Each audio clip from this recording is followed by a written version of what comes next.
35 katuig na human mahitabo ang makasaysayanon og bloodless EDSA People Power Revolution. Gihandom pa makakinis sa mga sugboanon kini mong adlaw nga kasumaran sa People Power. Ug unsa may ato naani human sa EDSA.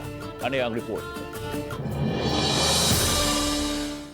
Sukwahay sa nangaging katuigan, ang mga dapit sa dakbayan Sugbo karon way makitang timailhan ni kasikas man lang sa mga kalihukan nga may kalamigitan sa paghandom sa 1986 EDSA People Power. Sa Fuente Usmeña sagad tauran og mga ribon apan nasayran nga dili alang sa EDSA commemoration apan sa Charter Day celebration ang gitaod kagahapong adlaw. Sa mausab sa Plaza Independencia, mingaw gihapon hinuon adunay mga pipila nga nanglimpyo. Wala may kalihukan sa paghandom sa People Power karong adlaw apan sa dughan ini mga tawhana wa nila kalimti ang nahitabo nga kabahin sa kasaysayan.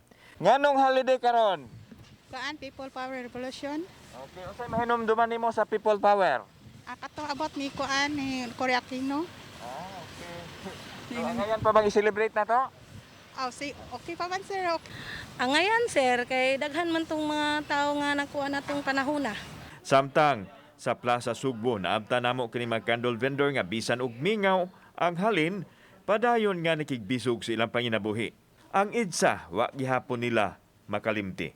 Dili man madetali apan nagpabilin kini sa ilang dughan. Ngayon gyapon kay kuan na to siya sa kanang kuan. Apila to siya sa katong unang panahon.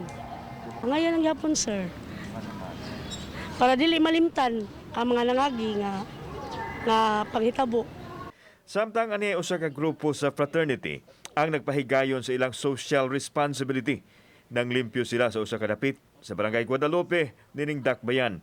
Alang kanila ang kasaulugan sa mahinungdanong mga panghitabo sama sa EDSA People Power o ang Charter Day celebration sa Cebu City ang ayang handumon ug ipakita sa buhat. Kauban si Cleofer Lumayag, ako si Alan Domingo. Balitang Bisdak.